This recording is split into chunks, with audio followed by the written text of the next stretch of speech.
Na-appreciate ng mga tao, na luma. Noong panahon nila, ni Gretchen, ni Lucy, ni Don, ang mga sikat na mga karakter sa mga palabas nito. Jessica, Darna, Marimar, diba? Yung mga babae, mga karakter na tumatalaki sa mga babae. Mistisa, kulot, sexy, gano'n. Pero nung nag-writista ako, nagbago yun. Nung nag-writista ako, sumikat na mga karakter.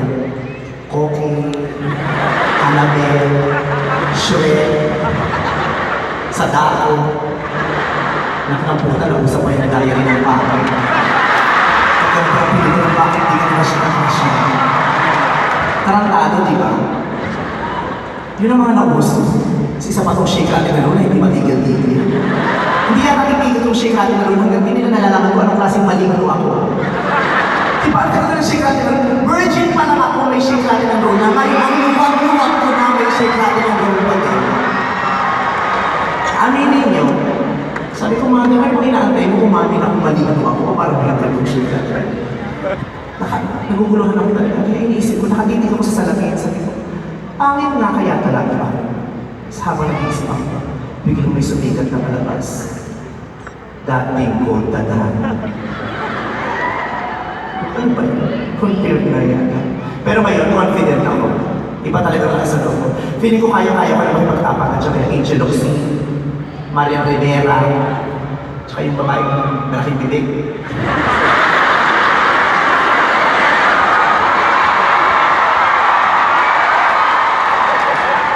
Ano nakikita niyo sa babae mo?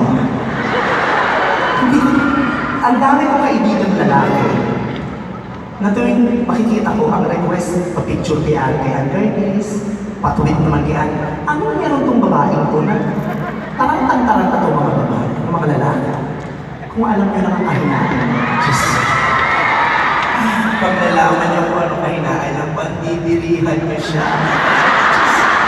Ayoko nilang magsalita dahil baka mamahiya ka. Pero my God, this girl is just so gross. Siguro hindi ko masisiraan kita ngayong gabi. Pag tinigong si Ann Curtis, kala mo perfect, di ba? Ganda! Pero alam niyo ba, tatlo lang ang daliri niyan sa kanang pa. Pero okay lang. Kasi 7 naman yung kaliwa. 10 pa rin, kota pa rin ako siya. Perfect pa din. 10. Kausapin ko nga, namasin siya. Busy. Kung ito bibigyan ng bike, hawak ang bike ko, wala na tayong magagawa. Ano ba naman? Basta nandito sa Araneta, lagi ako nag-imay. Lumayo ka matik sa kanila. Ha? Dami mong fans. Sige mo, mas malakas pa yung tingin sa'yo kasi sa opinion ko. Wait, pero nga. Gusto ko talaga gumawa ng movie tayong dalawa. Ay, sige, tumalo siya sa ina mo. Ito, gawa ko ng pelikula, di ba? Pero, gusto ko, musical. Kanta tayong dalawa, kantaan, parang Disney. Parang yung pinagin mo kanina, Beauty and the Beast, mga gano'n. Ano ba ano yan? Di ba Beauty and the Beast? Ah, talagang buo na yung karakter sa'yo, ha? Wala man lang yung ano, wala man lang yung story con. Ganun agad.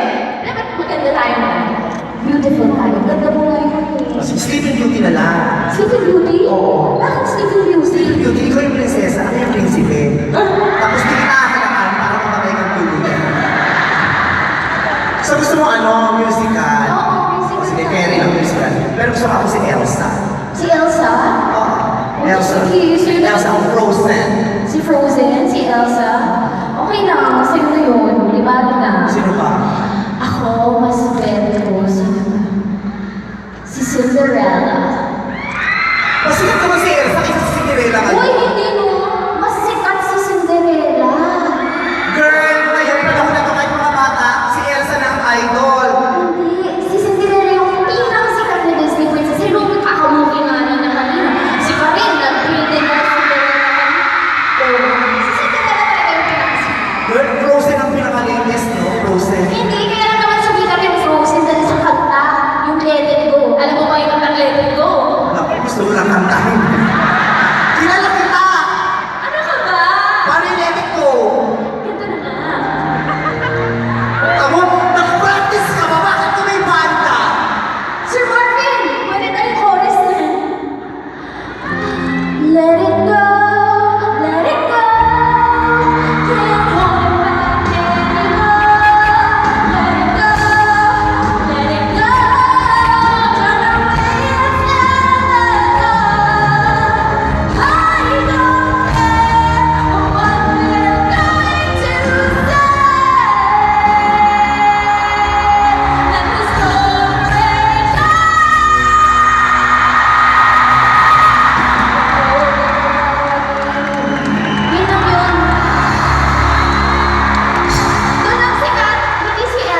Kaya mo sinego yung kanta, gusto mo talaga kumanta eh.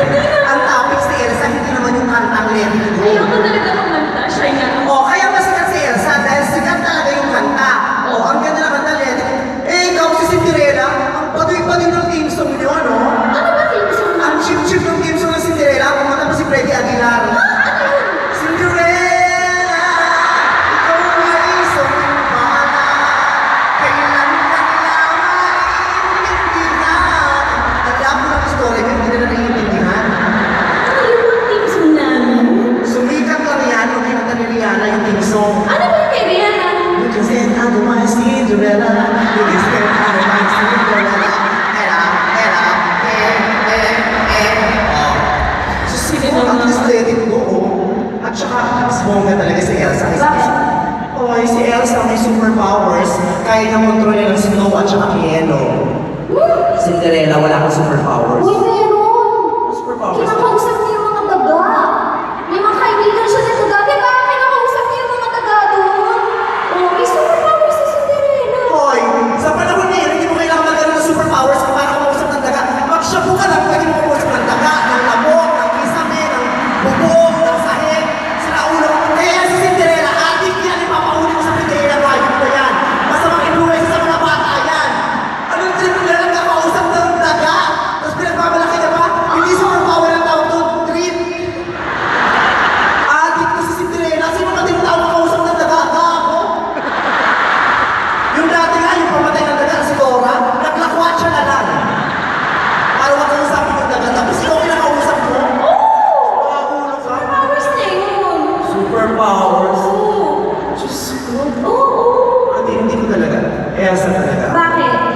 Hello, tsaka mayaman si Elsa. Paano siya naging mayaman? Hello, meron kami ice castle. Huwag mo nga ipagmalaki yung ice castle na yan. Si Cinderella mahirap. Naninilbihan ka lang sa stepmother mo, naglilinis ka ng bahay, katulong ka. Also, O, kami, meron kami ice castle. huwag mo ipagmalaki yung ice castle na yan, girl. Yan si Elsa. Squatter. Nakatayo lang ng ng ice castle doon sa bundok. Di naman na lupa yun ah. Bakit may permit siya magpatayo ng castle doon? Wala. Oh. At si Elsa, walang furniture. Ni upuan, wala. Yuck. Tama ka? Paano kung maglalagay ng upuan, lahat nga ng gamit ko yelo? Sino upo doon ko yelo? Siguro umupo ka, tingnan ko kung di ba gusto yung backpack ko, hindi ko yelo, upuan ko. Grabe ka. Yung bisita ko lalaki, hindi na ka ng itlog nun. Bakit ba ako mag-uupuan? Eh, yelo ka. Ang sakit naman yung girl. Oo, gusto yung bumuli ng furniture. Ayoko. Ay nako, basta para sa akin, mas maganda talaga si Cinderella. Alam mo kung bakit? Bakit? Kasi si Cinderella, meron siyang Prince Charming. Si Elsa, wala. Eh, diba kailangan mo yan, girl? Pag wala kang Prince Charming, absent ka lagi sa showtime. Personal lang to ba?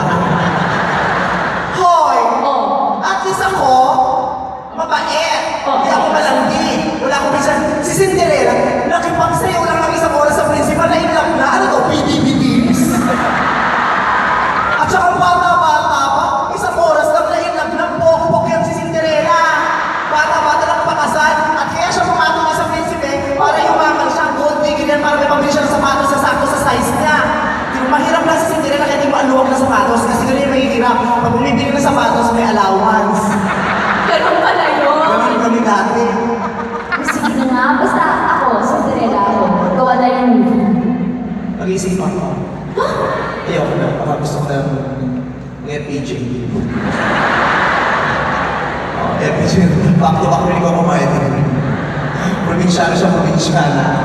Oo. Kahit yung sabihin mo mas maganda si Elsa kaysa si Cinderella. Elsa. Cinderella. At saka sikat si Elsa. Oh. Huh? Hindi. Si Elsa ang natatanging Disney character na Tagalog. Ha? Paano? Si Elsa kaya nagsabi ng walang wala.